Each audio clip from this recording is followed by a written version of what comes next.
question. While I was finishing a run, a woman stopped me and said she could not find her car. She and I walked around trying to find her car to no avail. She said she was going to call the police to help her find the car, and I could leave. One of my affirmations is, my timing is perfect as I interact with others. So, I know that the law of attraction brought us together, but why? Did she find her car? What was my role in this encounter? First, we want to say to you that we think your affirmation is perfect. My timing is perfect as I interact with others. And if you start with that powerful premise, then the rest of this is easy for you to understand.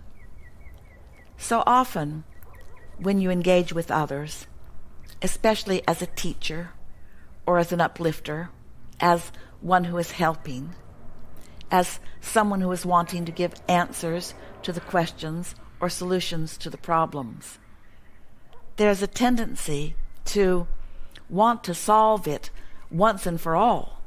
And certainly, this is an easy example of when one might expect that. I can't find my car, so you help her to find her car. You want the solution to come, and you want it to happen in a relatively short period of time. But your affirmation, remember, is my timing is perfect as I interact with others. And so, if you accept that, if you really do believe that, if you start with that premise, then the answer can come to you more easily.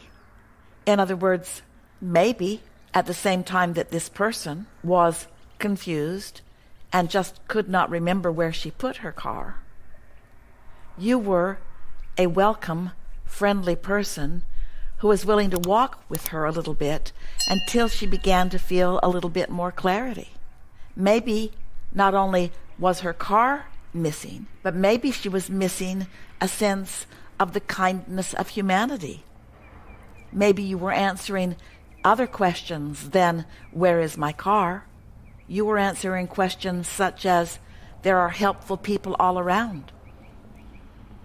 I don't have to rely only upon myself. Things are working out for me in many different ways.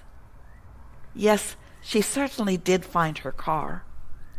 And really, she didn't need you to find her car.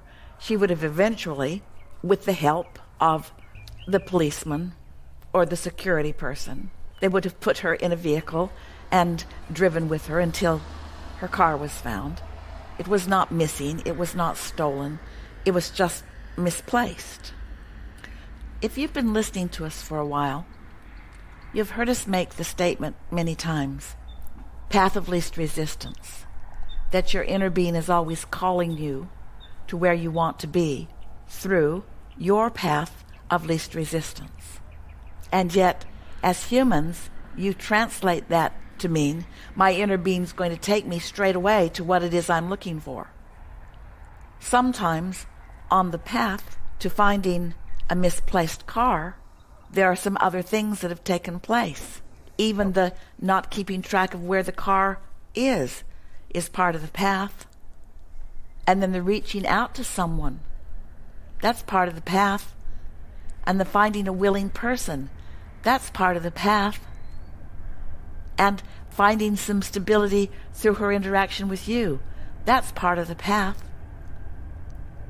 Just because you don't take someone by the hand and lead them to the answers to their big questions or to the solutions to their big problems doesn't mean that you were not an important part of the unfolding in the co-creating that the two of you are about.